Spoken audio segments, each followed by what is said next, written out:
60여 년 만에 아시안컵 우승을 노리는 대한민국 대표팀은 조별리그에서 1승 2무로 16강에 진출했습니다.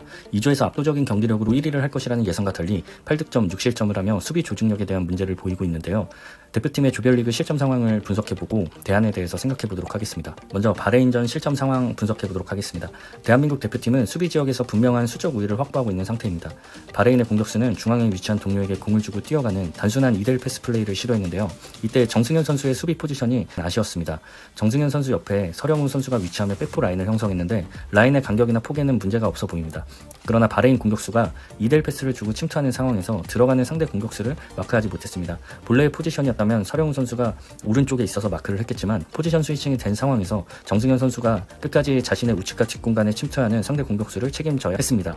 패스를 이어받은 상대는 슛을 시도했고 공교롭게도 정승현 선수를 맞고 굴절된 공을 바레인 선수가 재차 슛을 하며 실점을 하게 되었습니다. 아시안컵에서는 우리가 강팀이기 때문에 밀집 지역에서 수적 우위를 확보를 하고 있는 상태에서는 실점을 허용하는 일이 있어서는 안 됩니다. 수비 집중력을 좀 더 높여야 될 것 같습니다. 두 번째 경기는 요르단전 첫 번째 실점 상황에 대해서 분석해보도록 하겠습니다. 우리 진영에서 코너킥을 허용하며 실점을 한 상황인데 이때 박용우 선수의 수비 포지션이 매우 아쉽습니다. 화면을 보시면 노란색 동그라미에 박용우 선수와 상대 공격수가 위치해 있습니다. 보시는 여러분들도 상대의 공격수가 포지션 우위를 점하고 있다라는 생각이 드실 텐데요. 그게 왜 그러냐면 코너킥 상황에서 일반적으로 상대 선수를 자신의 왼쪽에 두거나 아니면 자신 품 안에 가두는 것이 일반적으로 수비하는 방법인데 지금은 상대 공격수가 박용우 선수 뒤편에 있고 그리고 오른쪽으로 들어갈 때 방어를 할 수 있는 포지션이 확보가 되어 있지 않습니다. 그러니까 상대 공격수는 공이 정확하게 온다는 가정하에 오른쪽으로 뛰어 들어가기만 하면 득점을 할 수 있는 포지션을 확보를 해놓은 상태입니다. 아니나 다를까 이 공이 상대 공격수에게 정확하게 전달이 되는 상황이었고 박용우 선수가 뒤늦게 따라갔지만 자신을 맞고 자책골을 허용할 수밖에 없는 상황이었습니다. 만약 박용우 선수에게 닿지 않았다 하더라도 상대 공격수가 포지션 우위를 점하고 있었기 때문에 실점을 했다고 봐야 되는 상황이었습니다. 요르단전 두 번째 실점 상황 살펴보겠습니다.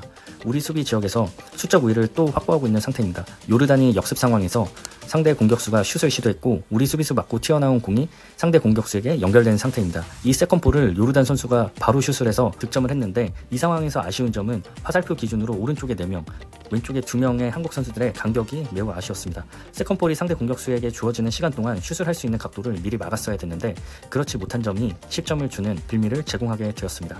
다음은 마지막으로 조별리그 3차전 말레이시아전 실점 상황을 분석하겠습니다. 첫 번째 골 상황인데 우리 진영에서 빌드업을 하고 있습니다.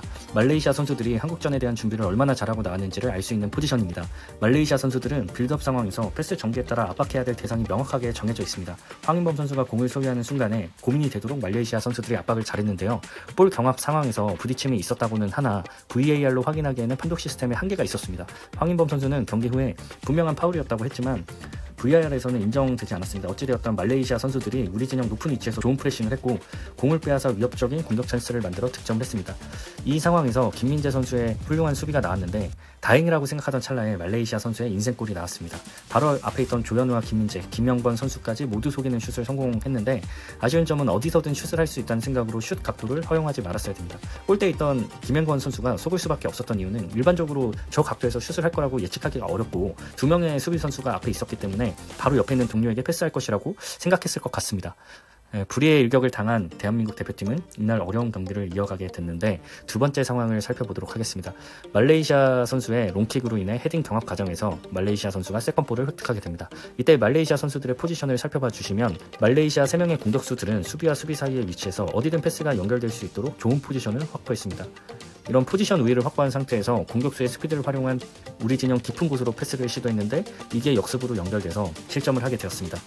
말레이시아 공격수의 강력한 스프린트를 살펴보시면 중앙 지역으로 빠르게 침투를 하는데 서령우 선수가 그 선수를 따라가지 못했고 화면에 보이는 노란색 지역으로 크로스가 전달되었다면 이 선수는 바로 득점할 수 있는 아주 좋은 포지션을 가지고 있었습니다. 서령우 선수가 따라가지 못했을 때 김영권 선수가 커버를 해줬으면 좋았을 텐데 이제 좌측을 살펴보고 있지만 우측도 살펴봤어야 하는 것이 아닌가라는 생각이 들었습니다.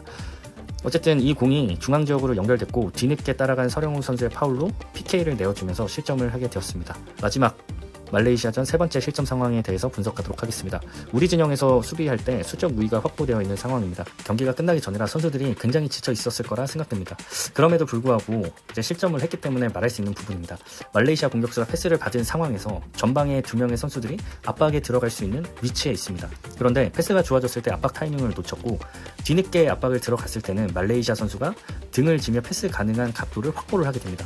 이런 늦은 압박에 상대 공격수는 좋은 타이밍과 각도를 확보하게 돼서 동료에게 패스를 전달했는데 동료에게 전달된 이 공은 우리 수비수 가랑이 사이를 노린 슛을 해서 인생골로 실점을 하게 됩니다. 중앙지역에 우리 선수들이 무려 7명이나 있었고 말레이시아 선수들은 4명밖에 되지 않은 상황이었기 때문에 수적 우위가 있는 상태에서 실점을 하는 상황은 항상 아쉬운 점이 있는 것 같습니다. 이렇게 대표팀의 조별리 실점 상황에 대해서 분석을 해봤습니다. 이미 비디오 미팅을 통해서 실점하는 상황들이 분석이 되었을 거고 대표팀 선수들에게 전달이 되었을 겁니다. 하루밖에 안 남았지만 선수들이 잘 쉬고 잘 회복해서 사우디전에서 꼭 승리를 했으면 좋겠고 좋은 컨디션으로 좋은 수비 조직력과 공격력을 보여줬으면 좋겠습니다. 시간이 많이 흘러서 대안점을 제시를 하는 게 깊게는 들어가지 못할 것 같고 두 가지 정도 제시를 할 수 있을 것 같은데 첫 번째는 후방 빌드업을 활성화시키는 거고 두 번째는 포메이션의 변화를 주는 것입니다. 포메이션의 변화는 선수들의 변화가 있어야 되기 때문에 많은 분들이 욕을 하실 수 있는 부분이라 이건 생략하도록 하고 후방 빌드업이 활성화되어야 하는 이유는 저희가 아무래도 공격력이 사우디보다는 더 좋다고 생각합니다. 그렇기 때문에 사우디가 밀집된 수비를 펼칠 상황이 벌어질 것 같은데 기본적으로 3백을 쓰고 있고 수비를 할 때 5백이 형성이 될 것 같습니다. 이런 밀집되어 있는 수비들을 우리 진영으로 들어오도록 유도를 해야 수비와 수비 사이에 생기는 공간이 창출됩니다. 우리 선수들이 그 공간을 잘 이용해서 공격의 활로를 확보를 해야 되는데 그렇기 위해서는 후방 빌드업이 필수적입니다. 아쉬운 점은 후방 빌드업을 할 때 골키퍼가 참여를 해주면 수적 우위에서 한 명이 더 생김으로 수적 우위를 확보를 할 수 있는데 김승규 선수가 부상을 당하면서 그 역할을 해줄 수 있는 골키퍼가 없을 것 같다라는 점이 조금은 아쉬움이 있습니다. 조현우 선수도 물론 훌륭하지만 후방 빌드업을 할 때 불안한 모습을 좀 보이고 있어서 그 점이 개인적으로는 아쉬운 것 같습니다. 오늘은 여기서 마치도록 하겠습니다. 감사합니다.